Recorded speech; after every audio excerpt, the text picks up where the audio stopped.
الحمد لله نحمده ونستعينه ونستغفره ونؤمن به ونتوكل عليه ونعوذ بالله من شرور انفسنا ومن سيئات اعمالنا من يهده الله فلا مضل له ومن يضلل فلا هادي له ونشهد ان لا اله الا الله وحده لا شريك له ونشهد ان محمدا عبده ورسوله اما بعد فاعوذ بالله من الشيطان الرجيم بسم الله الرحمن الرحيم لن ينال الله لحومها ولا دماؤها ولكن يناله التقوى منكم وقال رسول الله صلى الله عليه وسلم إنما الأعمال بالنيات আলহামদুলিল্লাহ সমস্ত প্রশংসা ওই মহান রব্বুল আলামিনের জন্য যে মহান রব্বে কারীম আমাদেরকে প্রতি সপ্তাহে তার রহমতের ঘরে বসে কিছু কথা বলা এবং শোনার তৌফিক দান করেছেন,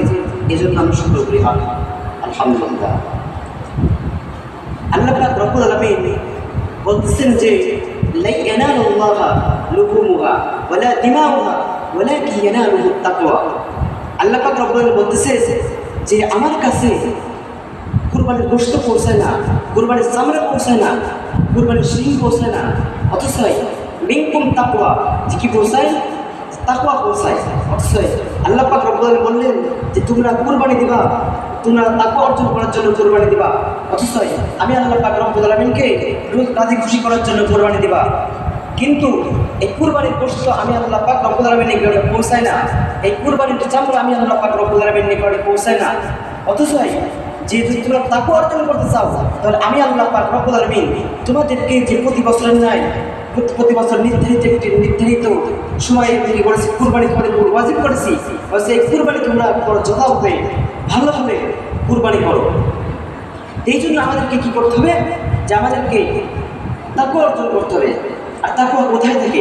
আল্লাহ পাক রব্বুল আলামিন বলেন আত-তাকওয়া হাহুনা, তাকওয়া এটা অন্তরে থাকে, তাকওয়া এটা দেখার জিনিস নয়। এই জন্য তাকওয়াটা দেখা যায় না, তাকওয়া এটা অন্তরে থাকে। এই জিনিসটা দামি জিনিস। অথচ দেখবেন যখন কোনো সোনার দোকানদার যখন সে সোনা নিয়ে আসে, তখন সেটা কি করে আসে? সেটা পর্দা করে নিয়ে আসে, কভারে বেঁচে নিয়ে আসে। এরকম তাকওয়া এমন একটা জিনিস আল্লাহ পাক রব্বুল আলামিন আমাদেরকে তার কুরবানি করার মাধ্যমে তাকওয়া অর্জন করার কথা বলেছেন। এই তাকওয়াটা আমাদের অন্তরের মধ্যে থাকে। এই তাকওয়া অর্জন করতে হলে আমাদের কী করতে হবে? একমাত্র মহান রব্বে কারীমের জন্য, তাকে রাজি খুশি করার জন্য, তাকে পাওয়ার উদ্দেশ্যে আমাদেরকে কুরবানি করতে হবে। এই কুরবানি কোত্থেকে এলো? আমি সেদিকে একটু আমরা চাই। হযরত আদম আলাইহিস সালাম থেকে কুরবানি হলো যে হযরত আদম আলাইহিস সালাম তার প্রথম সন্তান যে হাবিল এবং কাবিল, এই হাবিল এবং কাবিল যে হযরত ইব্রাহিম আদম আলাইহিস সালামের যে তার স্ত্রী প্রথম গর্ভে যে একটা ছেলে একটা মেয়ে আসে, তখন এই কাবিলকে বলা হয় যে তোমার সাথে যেই বোন আসছে সেই বোনকে তোমার সাথে বিবাহ দেওয়া হবে না। তো কাবিল এটা মানতে চায় না। তখন কী করা হয়? যে আদম আলাইহিস সালাম বলেন তখন তোমরা কুরবানি করো, যার কুরবানি কবুল হয়ে যাবে সে আকলিমাকে বিয়ে করবে। এই জন্য কাবিলের কুরবানি কবুল হয় নাই, হাবিলেরটা কবুল হয়েছে। কারণ হাবিল ছিল ইমানদার মধ্যে কি পরহেজগার। এই জন্য আমাদেরকে আমাদের কুরবানি যদি কবুল হতে হয়, তাহলে একমাত্র আমাদেরকে যে ইমানদার মধ্যে কি পরহেজগার বান্দায় পরিণত হতে হবে। আমাদেরকে কী করতে হবে? যে প্রথম কাজ তাকওয়া অর্জন করতে হবে। তাকওয়া এর অন্তরে থাকে। আর সর্বপ্রথম কথা হলো আমাদের নিয়তকে খারিজ করতে হবে।